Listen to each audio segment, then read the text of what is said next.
ஜனநாயக கூட்டணியின் வெற்றி வேட்பாளர் அருமை சகோதரர் ஏழை எளிய குடும்பத்தில் பிறந்தவர், ஒரு விவசாய குடும்பத்தை சார்ந்தவர் அருமை சகோதரர் பொன் பாலகணபதி அவர்களை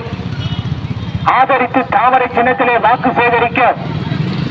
இன்னும் சிறிது நேரத்தில் நம்முடைய பகுதிக்கு வரவுள்ள தேசிய மகளிர் அணி தலைவரும் திருமதி வானதி சீனிவாசன் எம்எல்ஏ அவர்கள் இன்னும் சிறிது நேரத்தில் நம்முடைய பகுதி மக்களிடத்திலே தாமரை சின்னத்திலே வாக்கு சேகரிக்க வந்து கொண்டிருப்பதால் நம்முடைய பகுதியில் உள்ள வாக்காளர் பெருமக்கள் அனைவரும் தவறாமல் கலந்து கொள்ளும்படி உங்களுடைய பொற்பாதங்களை தொட்டு வேண்டி வணங்கி கேட்டுக்கொள்கிறோம். தாய்மார்களை, நம்முடைய பாரத பிரதமர் அவர்கள் நம்முடைய தமிழக மக்களுக்காக எண்ணற்ற திட்டங்களை செயல்படுத்திய ஒரே பிரதமர் நம்முடைய பாரத பிரதமர் என்பதை மறந்துவிடாதீர்கள். வாக்காளர் பெருமக்களே, நம்முடைய பகுதியில் வாக்கு சேகரிக்க வரக்கூடிய கட்சிகள் நீங்கள் வாக்களித்த பிறகு வெற்றி பெற்று என்னென்ன திட்டங்களை உங்களுக்கு செய்வோம் என்று கூறிக்கொண்டு பொய்யான வாக்குறுதிகளை அள்ளி வீசிக்கொண்டு உங்களிடத்திலே வாக்கு சேகரிக்க வரக்கூடிய கட்சிகளின் மத்தியில் நாங்கள் தமிழக மக்களுக்காக எண்ணற்ற திட்டங்களை வழங்கி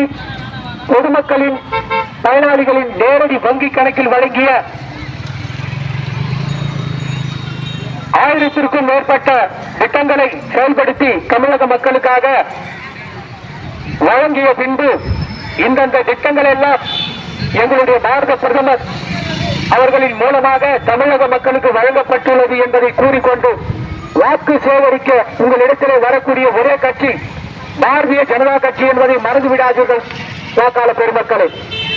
ஏனெனில் இதுவரையில் எந்த பிரதமரும் தமிழகத்திற்கு வழங்கப்படாத திட்டங்களை வழங்கிய நம்முடைய பாரத பிரதமர் அவர்களின் நல்லாட்சி பெற்ற வேட்பாளர் அருமை சகோதரர் ஒரு ஏழை எளிய குடும்பத்தில் பிறந்தவர், ஒரு விவசாய குடும்பத்தை சார்ந்தவர் அருமை தோழர் பொன் பாலகணபதி அவர்களுக்கு உங்களுடைய பொன்னான வாக்குகளை தாமரை சின்னத்திலே வாக்களித்து பெருவாரியான வாக்கு வித்தியாசத்திலே வெற்றி பெற செய்யுமாறு உங்களுடைய பொற்பாதங்களை தொட்டு வேண்டி வணங்கி கேட்டுக்கொள்கிறோம். தாய்மார்களை,